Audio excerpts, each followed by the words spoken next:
In this video, I'm going to talk about how to do the background for your contour line shoe. So I've got a composition here. I've got my 3 contour line shoe drawings. I've actually got 2 of them, 2 different shoes. So in this one, the texture of the fabric of the tennis shoe was so high. I felt like I needed to put it in. So I'm going to do a background for both of these, but you've got some options to consider when you're doing this. So the first thing is when we're talking about the background, we're talking about the negative space. So going back to this, like the background is all the negative space, everything that is not shoe. So I'm not going to draw anything inside my shoes. I'm only going to draw in these areas behind my shoes.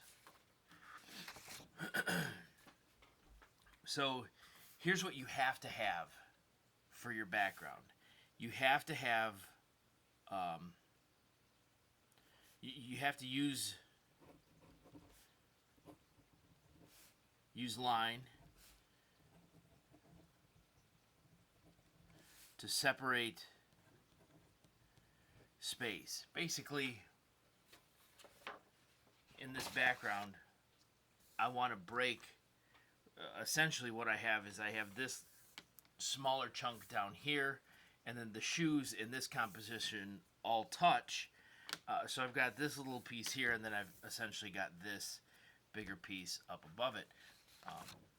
In this other shoe composition, the shoes don't touch; they get close, but the background is almost all one shape, apart from maybe these little spots inside the shoelace here and here and here. The whole background is one big piece on this one. So I'm going to use line to break up that space. Instead of that big chunk, to have smaller chunks. And then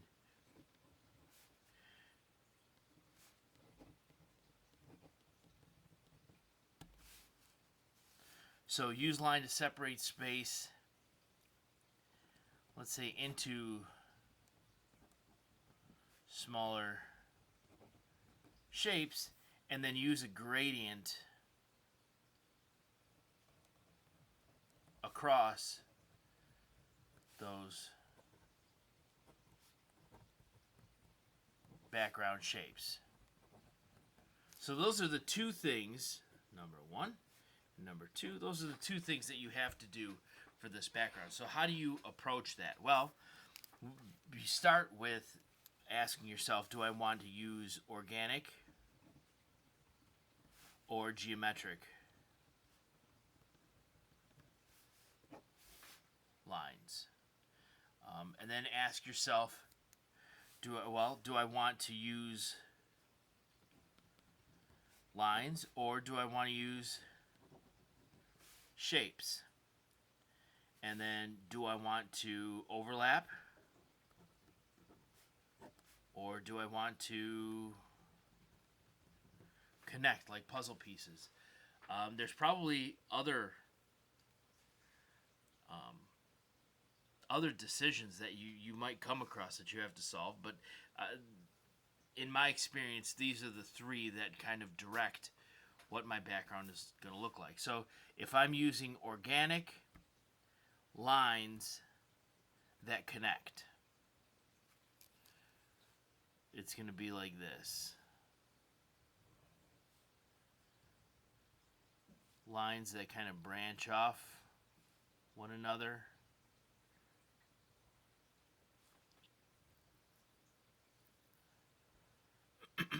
Organic lines that overlap.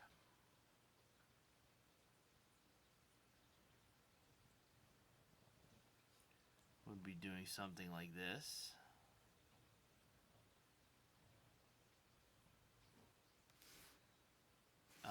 Organic shapes that overlap would be drawing blobby shapes that kind of all overlap like that. or I could do organic shapes that connect.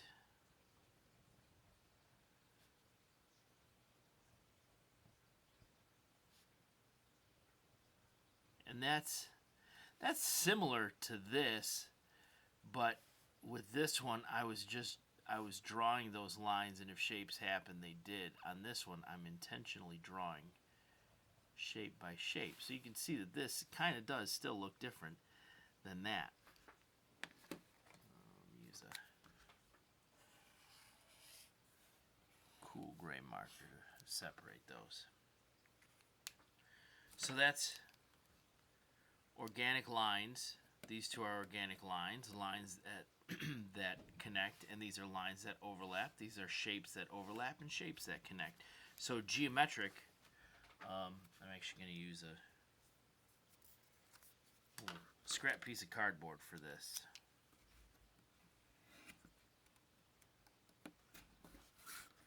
Because with geometric lines, you'll have straight edges. So let's do geometric lines that connect. Would be something like this.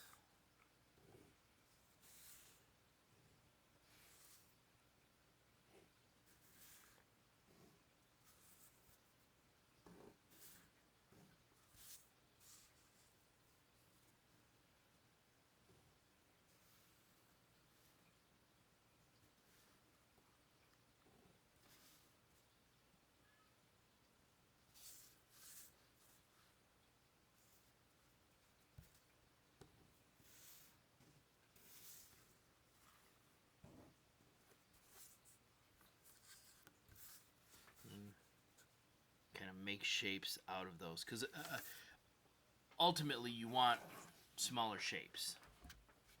So you can't just have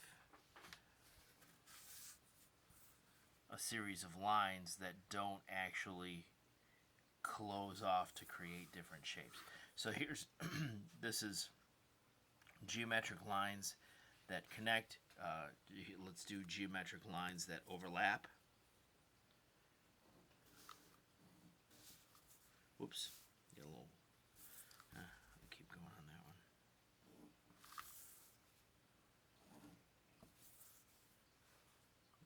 I can do straight lines that don't have any curves at all, any kind of bends. I can just do a series of straight lines right through. And I think in my shoe with the purple background, this is what I did. So let's do geometric shapes that overlap. It's going to be the same kind of thing. So geometric shapes.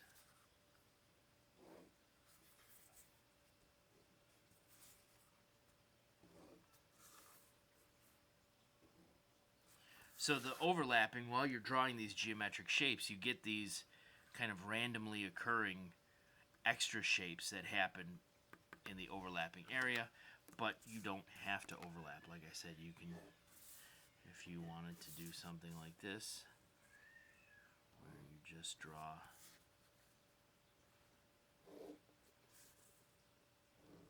you could even pick like one shape, maybe. All right, for this whole background, I'm going to do just triangles, you know, and then you can, so those are, you have a lot of options. And then you have options too about which way you make your gradient go. So you can make your gradient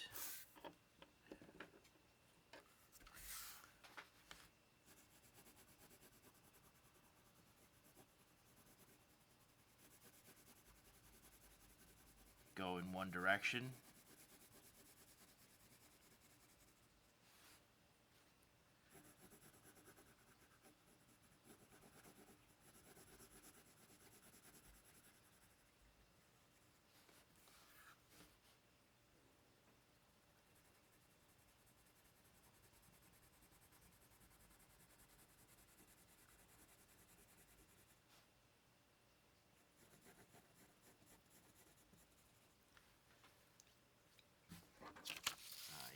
have it.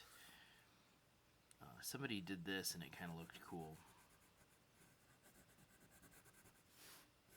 You have your gradient go inward. So start with your darkest value.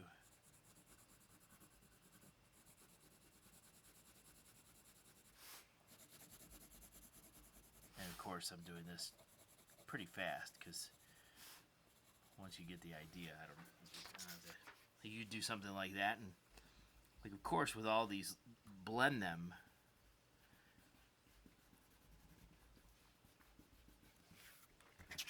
That's what your background. Those are the choices that you have when you're building your background.